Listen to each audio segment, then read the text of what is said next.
Hi, welcome to the Pursuit of Truth. So obviously the topic of this week has been about Afghanistan, or the withdrawal from Afghanistan by the West, particularly the Americans and the British. And I don't know why people are surprised by what they're seeing. Of the suffering that Afghans are now going through, assuming it's not orchestrated in the sense of Americans letting Afghans into airports to run aeroplanes to create images. Because obviously there have been some people who have spotted that the big American jumbo warplane or jet, whatever it is, had 1109 on it, 911. And there's one picture of one of the Afghans when he's running towards the camera, his arms are up and he's like happy, as if he's like posing to whoever was filming those scenes. Not to say that doesn't mean that there's a real event going on there, but I do wonder how, I mean, if we all tried to, 1,000 people tried to run into British Airways, I don't think it would happen. But I don't know who's guarding the airport to allow people in. But the bigger picture I want to talk about is, the idea that people think that the West went in there with caring hearts. This is what I said about before. It's the same, the way that the West treats. I was going to say, I mean, I guess it is. It's non-white countries, isn't it? It's the same, the way they treat them, the way they look down upon people, and that is exemplified by what's happening in Afghanistan. I mean, they haven't been fighting Afghanistan for a long time now. What have they bbeen doing there? Because that's what has happened now is when they've all left. The Taliban, who was in control when they went in there and got rid of them, which is regime change, which is against international law and against what Joe Biden thinks that was the reason they went in there. But that's not the reason George W. Bush went in there. He did go in there for regime change. He changed Iraq. He got rid of Saddam Hussein. He got rid of the Taliban.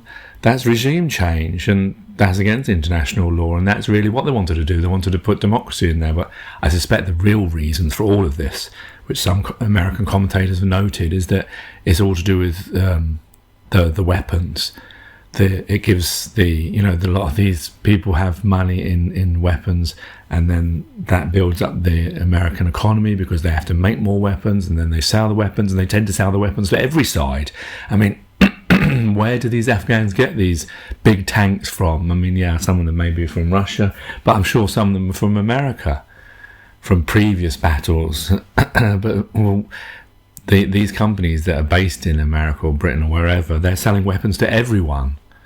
I mean, that seems to make no sense. I mean, I don't think there should be weapons at all, but it doesn't seem to make sense to sell them to people who you don't trust, and then you have to fight wars against them. It's almost like we want to, like in the schoolyard where you want to play a game with someone and they don't have the right things, and you have to give it to them so you can enjoy playing with them. That seems to be the mentality that's going on here.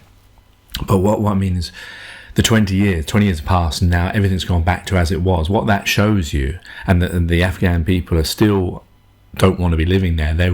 They fall off planes.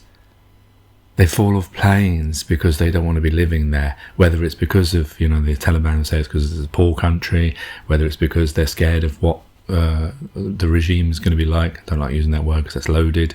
See, I'm getting like the media myself. But what it shows is that nothing really was done there by the West that were there. What were they doing? Why weren't they rebuilding the country? I always thought, that when you invaded a country, there was a war against them. Because you've, destroyed most of their country, it's your duty then to rebuild it or build it better. Like in the Second World War with Germany, how it was built back up. Because if you leave it in a situation that's bad, then obviously you're not going to get away from what you try to get, that you were fighting for in the first place. Okay, they say there wasn't regime change, so they weren't allowed to just, make the Taliban a terrorist group and get rid of them. because they're political rather than terrorist. But they could have rebuilt the infrastructure, couldn't they? They could have helped the government grow more. The president ran away the minute after the Americans left. And it didn't seem like there was any fight. I suspect the Afghan government or military were partly Taliban in the first place, and that's why they just let them walk in. Because they were still with that mindset. Well, you had 20 years to change all that. What were you doing? Were you just taking the oil? Were you just... What was the actual goal of Afghanistan and Iraq? I suspect it was the oil, and that's why they don't care about the people. No matter how much protestation they say about caring about people and human rights, well, there's no evidence to show that, because why is it still a poor country after 20 years? Why you didn't rebuild the infrastructure? Make it like America. You know how to do it. There were lots of contracts being sold, and lots of money being made in the West, selling out these contracts to businesses. What were they doing then? They didn't rebuild the infrastructure. They didn't rebuild governments, military, hospitals, schools, etc. Because you look back and it seems like the same place that it was 20 years ago. Well, now it is. So that's what it really shows. That the West, when we were in there, we didn't care about the people enough to, the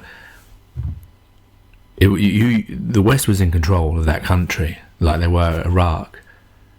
And they had the ability, they had the money, they had the resources. Everyone knows how to rebuild, how to build a country. If America, Britain, wherever, Europe, where you say it's technological or everything is advanced or whatever, the lifestyle, we know how to do all those things. It's a template.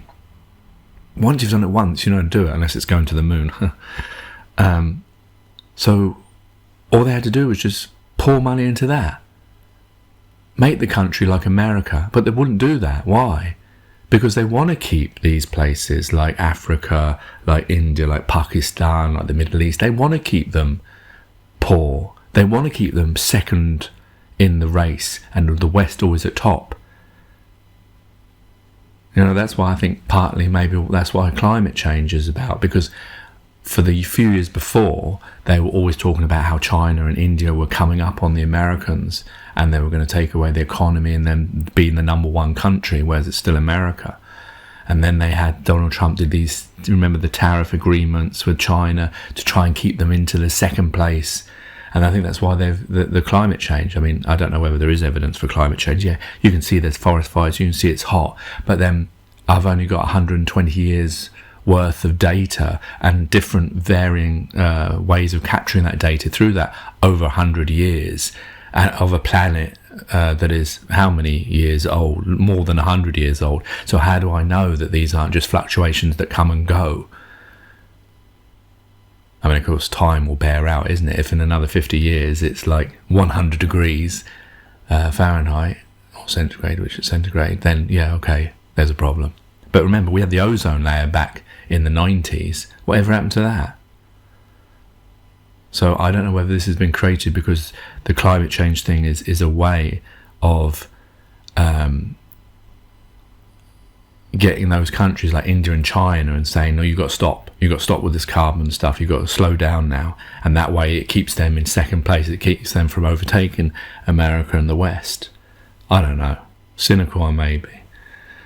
But the problem is with this world is because we see so much lying and we see so much, presidents and premiers and prime ministers and government people and all sorts, humans in general, lying and misleading people into these false truths, let's call them. Lies, yeah. So anyway, that's all I wanted to say. Take care, take it easy. God bless and peace.